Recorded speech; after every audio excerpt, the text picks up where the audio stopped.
वर्ष तप पारण का उत्सव, मंगल महोत्सव, आओ रंग भरे। चलो अनुमोदन करते हैं, नमन करते हैं, जयकारा करे। चरम तीर्थंकर, सर्वज्ञ सर्वदर्शी, श्रमण भगवान महावीर प्रभु को वंदन। संवेग और निर्वेद के प्रतीक आचार्य सम्राट पूज्य गुरुदेव श्री आनंद ऋषि जी महाराज साहब के पावन चरणों में वंदन। मोहम्मद जीवन सर्वोदया पूज्य गुरुनिमैया श्री आदर्श ज्योति जी महाराज साहब के पावन चरणों में वंदन। अक्षय तृतीया का महापर्व एक आध्यात्मिक और सांस्कृतिक पर्व माना जाता है। ये तप के महान अनुष्ठान की पूर्णाहुति का मंगल महोत्सव भी है। अक्षय तृतीया का दिवस जैन धर्म के अनुसार भगवान आदिनाथ के तपस्वी जीवन से जुड़ा हुआ है। भगवान ऋषभदेव जब संसार से संन्यास लेकर आत्म साधना में प्रविष्ट हुए, तब उनकी अनासक्त चेतना ने आहार और पानी की अनिवार्यता को नकार दिया। प्रभु दूर दृष्टा थे। उनके सामने उनके साथ दीक्षित हुए 4000 राजाओं के चेहरे थे, जो भोजन और पानी की शुद्ध विधि पता न होने के कारण भूख और प्यास से व्याकुल थे, और उसी भूख और प्यास से व्याकुल होकर वो पेड़ के पत्ते, फल फूल आदि खाकर अपना जीवन यापन कर रहे थे। शुद्ध विधि का प्रवर्तन जरूरी था, और इसी उद्देश्य से प्रभु ऋषभदेव ग्रामानुग्राम विचरण करते हैं। तब सैकड़ों लोग ये देखते हैं कि ये हमारे महाराजा आए हैं, ये हमारे प्रभु आए हैं, ये हमारे देव, ये हमारे मालिक आए हुए हैं।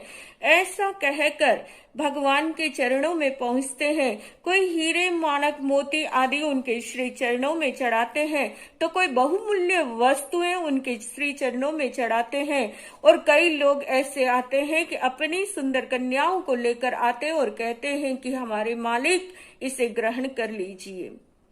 सभी वस्तुओं से निष्प्रह थे भगवान। मन वचन काया से जिन्होंने सब कुछ त्याग कर दिया हो, और आत्म साधना ही जिनका लक्ष्य हो, और शरीर की आवश्यकता मात्र ही आहार और पानी ग्रहण करना था, और इन सारे उद्देश्य को, आत्म साधना के उद्देश्य को लेकर प्रभु ग्रामानुग्राम विचरण करते हैं, और ग्रामानुग्राम विचरण करते हुए हस्तिनापुर पहुंचते हैं।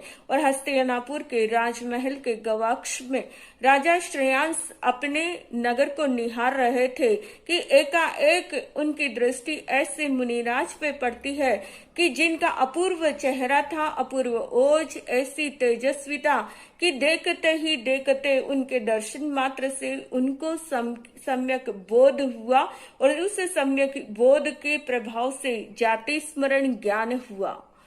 अपना पिछला जन्म देखा, वस्तु स्थिति को जाना, और जानने के साथ ही वो तुरंत अपने राजमहल से निकलते हैं, और निकलकर जिस ओर प्रभु बढ़ रहे थे उसी ओर अपने चरण को बढ़ाते हैं। प्रभु के पास पहुंचे, उनको वंदन किया, नमस्कार किया, और वंदन करने के बाद उनसे निवेदन करते हैं कि प्रभु राजमहल में पधारे और आहार पानी को ग्रहण करे। भगवान ऋषभदेव राजा श्रेयांश के साथ राजमहल में पहुंचते। राजा श्रेयांश के रोम रोम पुलकित हो उठा कि ऐसे महाप्रभु मेरे यहाँ पधारे हैं। मेरा अहोभाग्य है, सौभाग्य है कि मैं भगवान को आहार और पानी दूंगा। और ऐसी अनेक कल्पनाएं संजोए हुए राजा श्रेयांश अपने राजमहल में लेकर आते, और वो जैसे ही भोजनशाला के अंदर जाते, वहां देखते हैं कि भोजन अभी पूर्ण रूप से पका हुआ नहीं था। मन बड़ा उद्विग्न होता है, मन बड़ा दुखी होता है कि क्या करूं। ऐसी महागंगा मेरे आंगन आई है, कहीं ऐसा ना हो कि मैं प्यासा ही रह जाऊं। इधर देखा उधर देखा, इस बर्तन को खोला उस बर्तन को खोला, लेकिन भोजन पूर्ण रूप से पका हुआ नहीं था। कैसे मैं अधपका भोजन प्रभु को दूं। मन सोच ही रहे थे कि एकाएक उनकी नजर उस इक्षु रस पे पड़ी थी जो अभी अभी घड़े आए हुए ही थे। उन इक्षु रस को देखकर एकाएक मन में थोड़ी प्रसन्नता आती है कि क्यों ना ये चीज मैं प्रभु को वेरा दूं, और ऐसा सोचकर प्रभु के चरणों के अंदर निवेदन करते हैं कि प्रभु इक्षु रस को ग्रहण कीजिए।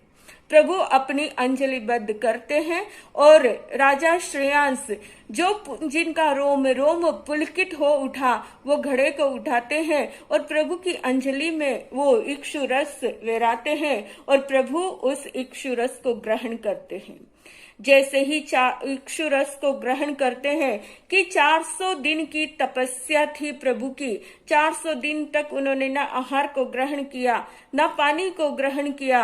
इस दृश्य को देखकर सारे वहां उपस्थित मानव पुलकित हो उठते हैं, हर्षित हो उठते हैं। मानव तो क्या, देवगण भी हर्षित हो जाते हैं और अहो दानम की घोषणा करते हैं। धन्य है वो अक्षय तृतीया का दिवस जिस दिवस प्रभु ने पारणा किया। धन्य है वो हस्तिनापुर नगरी जहां पर प्रभु ने आहार को ग्रहण किया। धन्य है वो श्रेयांस राजा जो प्रथम इस काल चक्र के दानी बने हैं और आज का दिवस दान के दिवस के रूप में भी प्रसिद्ध हुआ। इन सारी चीजों को देखते हुए सभी देवगण मानवगण उत्सव मना रहे थे।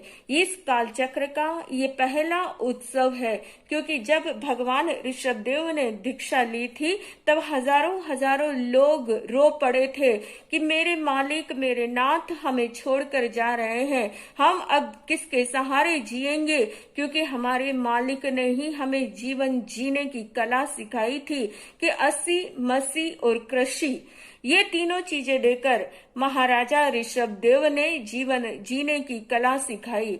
80 यानी शस्त्र आदि सिखाकर अपने समाज का, देश का, राष्ट्र की सुरक्षा किस प्रकार से शत्रुओं से की जाए ये सारी कला राजा ऋषभदेव ने सिखाई थी।